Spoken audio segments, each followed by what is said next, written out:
Berbagai daerah yang termasuk rawan bencana alam mulai dari banjir, tanah longsor, hingga kebakaran hutan dan lahan karhutlah. Sumatera Selatan terus melakukan langkah antisipasi dengan memberikan edukasi serta informasi ke masyarakat, khususnya para pemuda. Bencana alam mulai dari banjir, tanah longsor, hingga kebakaran hutan dan lahan karhutlah menjadi suatu ancaman bagi daerah di Sumatera Selatan. Sehingga perlu adanya edukasi dan informasi kepada masyarakat, khususnya para pemuda, untuk dapat mengatasi bencana dan dapat lebih peduli serta tahu tentang lingkungan.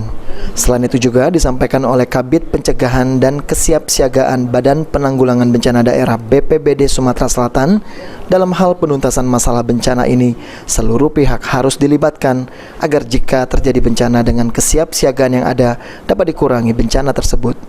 Dengan kita memperkuat di perahnya, diharapkan kita kesiapsiagaan agar pada saat terjadi bencana itu kita bisa mengurangi bencana.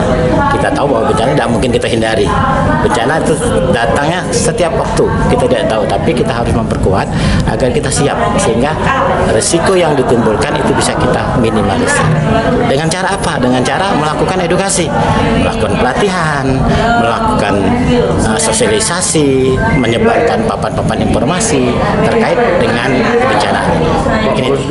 Untuk mengatasi bencana itu sendiri, perlu adanya pengetatan pengawasan tentang lingkungan. DPRD Kota Palembang pun mendorong agar peraturan daerah tentang masalah lingkungan yang sudah ada saat ini untuk lebih ditegakkan ke depannya.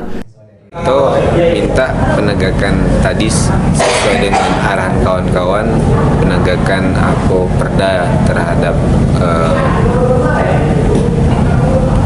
yang ditimbulkan oleh keadaan sekarang. Contohnya tadi sampah yang mungkin besok buang di jalan, kita minta terap ke perdanya.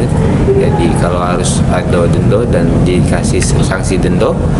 Terus terhadap pembangunan kita stressing lagi dengan pihak PU supaya izin lingkungannya, AMDAL UPL dan segala macam menjadi prioritas sebelum. Kedepan tanggap darurat tentang bencana yang melibatkan masyarakat khususnya para pemuda dengan pemerintah harus lebih ditingkatkan sehingga bencana dapat teratasi dengan baik. Firman Hidayat, PAL TV.